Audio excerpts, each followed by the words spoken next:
안녕하세요. 오늘도 건강한 하루 보내고 계신가요? 혹시 최근에 이런 경험 있으신가요? 별로 세게 부딪히지도 않았는데 멍이 크게 들거나 손목을 살짝 짚었을 뿐인데 시큰거리고 예전보다 키가 조금 줄어든 것 같다고 느끼신 적 말이지요. 이런 변화들, 나이 탓이라고만 넘기기 쉽지만 사실은 우리 몸속 뼈가 조용히 보내는 신호일 수 있습니다. 특히 폐경을 지난 여성분들이라면 더욱 관심 가지셔야 할 부분이에요. 오늘은 갱년기 이후 왜 뼈가 빠르게 약해지는지, 그리고 일상에서 어떻게 지켜갈 수 있는지 함께 이야기 나눠보겠습니다.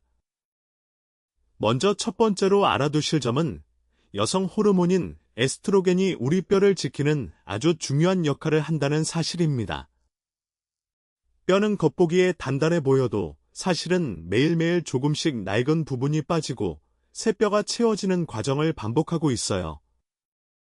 그런데 폐경이 되면서 에스트로겐이 급격히 줄어들면 뼈가 빠져나가는 속도는 빨라지고 채워지는 속도는 따라가지 못하게 됩니다. 그래서 폐경 후 5년에서 10년 사이에 골밀도가 가장 많이 떨어진다고 알려져 있어요. 두 번째로, 골다공증은 소리 없이 진행됩니다. 허리가 아프거나 다리가 저려야 병이라고 생각하시는 분들이 많은데 뼈가 약해지는 과정은 통증이 거의 없어요. 그러다 어느 날 가벼운 낙상이나 재채기 한 번에 손목, 척추, 고관절이 부러지면서 그때서야 알게 되는 경우가 많습니다. 그래서 65세 이상 여성분, 혹은 폐경 이후 골절 경험이 있으신 분은 골밀도 검사를 정기적으로 받아보시는 것을 권해드려요. 세 번째, 뼈 건강에 꼭 필요한 영양소가 있습니다. 바로 칼슘과 비타민 D, 그리고 단백질이에요. 칼슘은 뼈의 주재료이고 비타민 D는 그 칼슘이 몸에 잘 흡수되도록 돕는 역할을 합니다. 단백질은 뼈 속의 뼈대를 이루는 요소라서 셋 중 하나만 부족해도 뼈가 튼튼해지기 어려워요. 우유, 요구르트, 두부, 멸치, 시금치, 계란, 생선 같은 음식을 골고루 드시는 것이 좋습니다. 네 번째로, 뼈는 움직일수록 튼튼해집니다.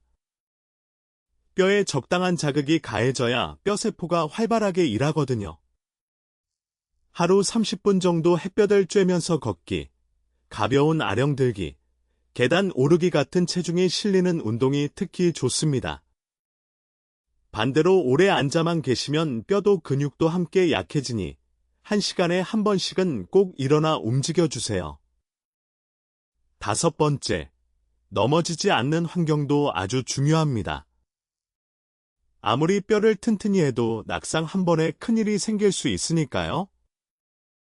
집안의 문턱을 없애고 욕실 바닥에 미끄럼 방지 매트를 깔고 밤에는 작은 등을 켜두시는 것만으로도 골절 위험을 크게 줄일 수 있습니다. 오늘 알려드린 내용을 정리해보면 이렇습니다. 칼슘과 비타민 D, 단백질을 골고루 챙기고 하루 30분 햇볕 아래 걷기 운동을 하시고 집안 환경도 안전하게 정리해주세요. 그리고 폐경 이후에는 한 번쯤 골밀도 검사도 꼭 받아보시길 권해드립니다. 뼈는 하루아침에 좋아지지 않지만 오늘의 작은 습관이 10년 뒤에 나를 지켜준다는 사실을 기억해주세요. 오늘 말씀드린 내용은 일반적인 건강정보이며 몸에 이상이 느껴지거나 궁금한 점이 있으시면 반드시 의사나 약사와 상담하시길 바랍니다. 오늘도 건강하고 평안한 하루 보내세요. 감사합니다.